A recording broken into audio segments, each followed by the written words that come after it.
Hey guys, what's going on? Welcome back to another video. If you can do me a huge favor before we get into this one, leave a like on it. But of course, we are here today to discuss Tottenham 0, Chelsea 3.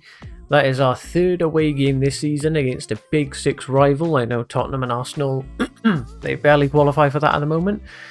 But we've come away with 2 wins and a draw. Of course, the draw being against Liverpool with a red card and all that. But this fixture today, what a polar opposite from one half to the other. Now, I know I'm a little late, the game was yesterday, but we're going to go with this anyway. I have to do a review of it. 0-0 first half. And Tottenham were the better side for a good 20 plus minutes of that. They were pressing us heavily, as you can see down on this graph here. Tottenham in the top green bar. You can see that first section, they were all over us. We had a little bit of a section here, and then they went again, and that's what, like 25 something minutes of the game.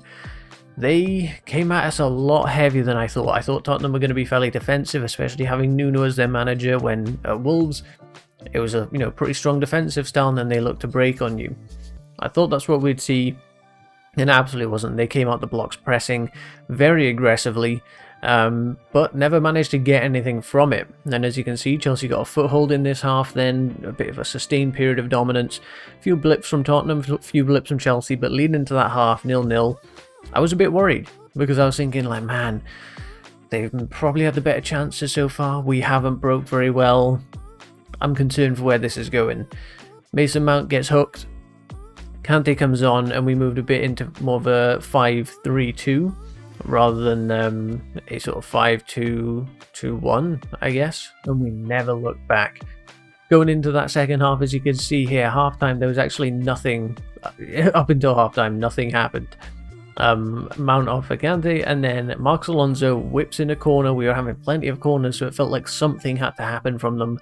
And Thiago Silva with a beautiful leap and a beautiful header into that bottom corner. I was so happy when he scored, because Thiago, he's never going to be a Chelsea legend because of, his short period at the club.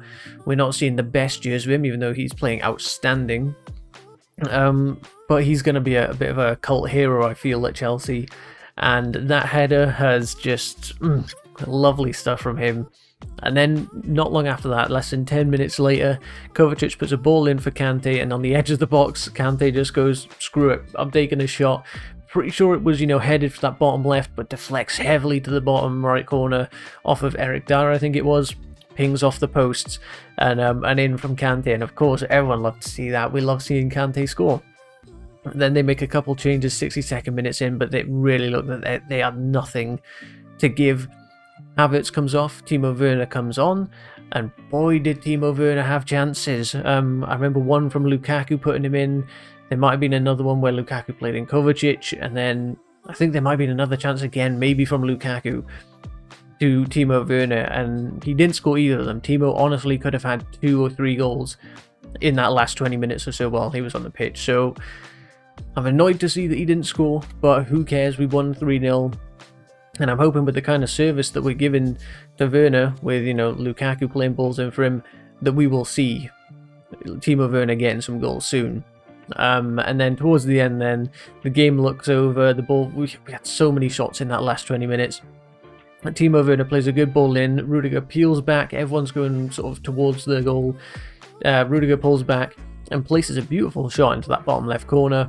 And that's game, set, and match. Chelsea go top of the Premier League. We're tied with Liverpool on goals scored, on goals conceded, but because we scored away when we played at Liverpool in that 1-1 draw, it sees us just above them. It's not alphabetical like a lot of people were saying.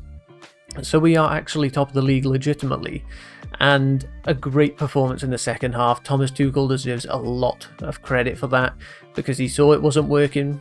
He saw, Mason didn't have a great half, but neither did anyone else really. If we take a look at the ratings here, kept with a 7.3. That was a big change that I was a little concerned with when we saw that on the team sheet, but worked out fine. He made some good saves.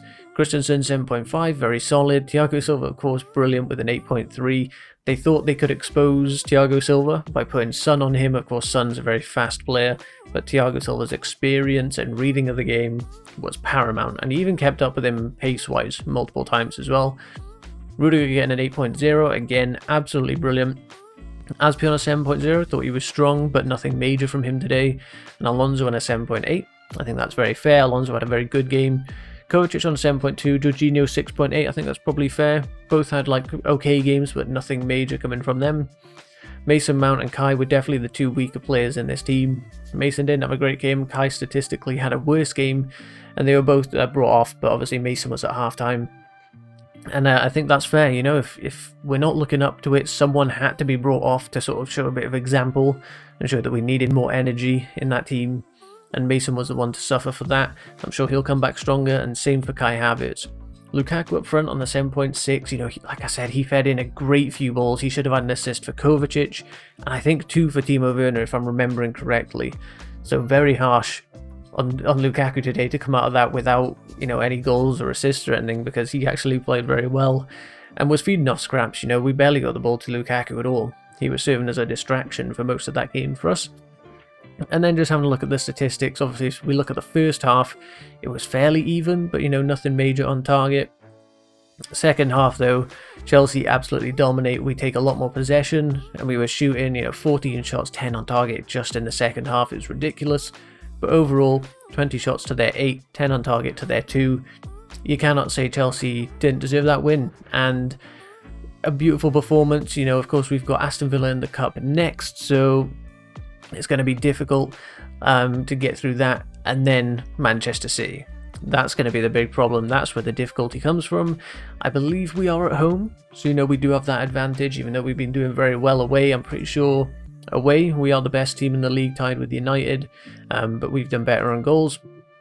At home, of course, the Liverpool draw is the only drop point. Oh, sorry, not the Liverpool draw. We just have played less games than everyone else at home. As you can see, they've played 3, we're stuck on 2. So, you know, we're doing great either way, but top of the league, 5 games in, you cannot complain. I'm really hoping if we get that win against City at home, you know, I think that sets us really well off.